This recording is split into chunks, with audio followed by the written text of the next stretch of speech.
الرحمن الرحيم. الحمد لله رب العالمين، والصلاة والسلام على رسول الله وعلى آله وصحبه ومن والاه. وزارة الدين وقافة جمهورية الصوماليلاند مدة 10 عشاء وزارة كورمير ay ka waday magaalada Hargeysa kormeerkaas oo khuseeyay ama ku saabsanaa kormeerka cilaajyada magaalada Hargeysa kana mid ah waajibaadka wasaaradda diinta iyo awqaafta ujeedada oo markaa kormeerka cilaajyadu lahaa wuxuu ahaa in la hubiyo nidaamka iyo in la hubiyo nidaamka xarumaha ku shaqeeya cilaajinta ruuxiga ah in la hubiyo nidaamka markaa in laga hortago khataraha caafimaad iyo khaladaadka ka dhasha cilaaj aan nidaam lahayn. waxa kale oo iyaduna runtii kormeerkaasi uu khuseeyay cilaajyadu ma ku shaqeynaya ama ma yihiin kuwa ku shaqeeya kitaabka iyo sunnada rasuulka sallallahu alayhi wasallam. waxa kale oo iyagana laga hubinayay goobaha ay ku shaqeeyaan ay tahay nadaafadooda qalabka ay adeegsanayaan iyo qaabka markaa ay u shaqeynayaan. waxa kale oo la hubinayay la socodka ruqsadaha ama ogolaanshaha ay ku shaqeynayaan wasaaradda diinta iyo awqaafta markaa ay bixiso taana iyadana waa la hubinayay oo cilaaj kastoo furan oo magaalada Hargeysa ka furan waa inuu yahay cilaaj ogolaansho haysta oo ku shaqeynayo oo sharci. cilaajkaas waxa kale oo isna khuseeyay kormeerkaas baan u jeedaa wuxuu isna sidoo kale daarnaa diiwaangelin iyo nidaamin in xarumaha cilaajyada aan haysan ogolaansho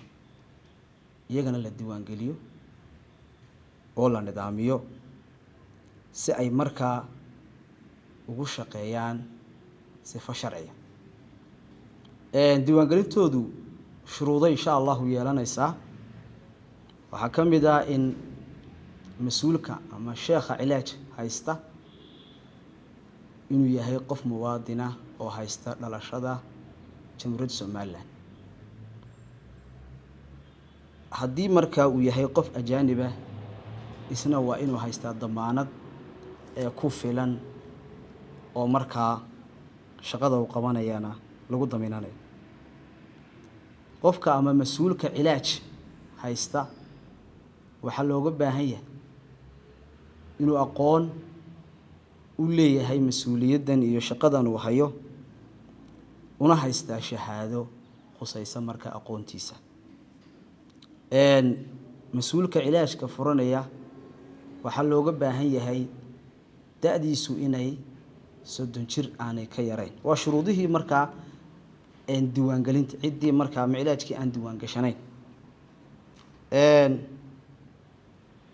mas'uul kasta markaa oo cilaaj haysta ama furanaya oo aan horena imtixaan looga qaadin ama mid cusub wasaaradda diinta iyo awqaafta waxay ka qaadaysaa imtixaan shaqadiisa iyo mas'uuliyadiisa khusaysa. intaa kadib kormeerka kadib waa la diiwaangelin doonaa cilaajyada ogolaansho wasaaradda diinta iyo awqaafta baa la siin doonaa. diiwaangelintaas insha Allah tacaala waxay xakameyn doontaa oo ay markaa ilaalin doontaa in qof aan khibrad iyo aqoon u lahayn nidaamkan ama daaweynta cilaajnimada ama ku daaweynta dadka kitaabka iyo sunnada aanu furanin cilaaj. waxay kale oo wasaaraddu si toos ah markaa ula socon doontaa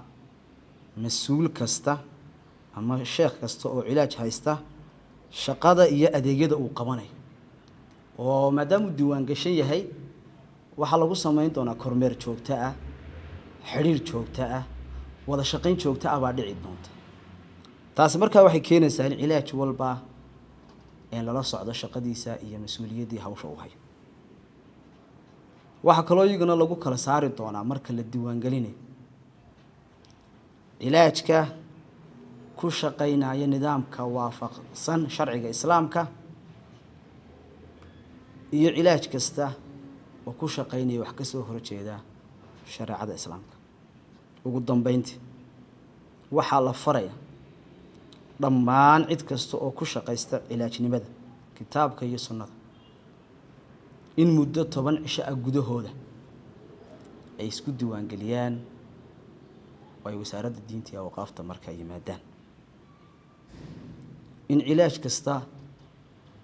oo ogolaansho hore la siiyey isla markaana ay ka dhacday isaguna sidoo kale muddo 10 cisho ah gudahooda uu markaa yimaado oo uu cusboonaysiisto waxaa laga digayaa cilaajyada caadaystay inay qof bukaan ah baraha bulshada iyo warbaahinta ay la wadaagaan marka ay daweynayaan taasoo si xayeysiis ah ay ugu soo bandhigayaan bulshada taasi waxay runtii dhaawac ku tahay sharafta qofka bukaanka ah ee ay daweynayaan waxa kale oo la faraya cilaajyada ku shaqeeya kitaabka iyo sunnada ee wasaaradda diinta iyo awqaafta hoos yimaada inay bukaanka aanay siin karin daawooyin aan caafimaad ahaan iyo sharci ahaanba la hubin waxaa kaloo la faraya cilaajyada ku shaqeeya ruqyada sharciga ma shaqayn karaan wax ka baxsan kuma shaqayn karaan wax ka baxsan kitaabka iyo sunnada rasuulka sallallahu alayhi wasallam iyo tala caafimaad oo xadidan xarumaha cilaajka ee furan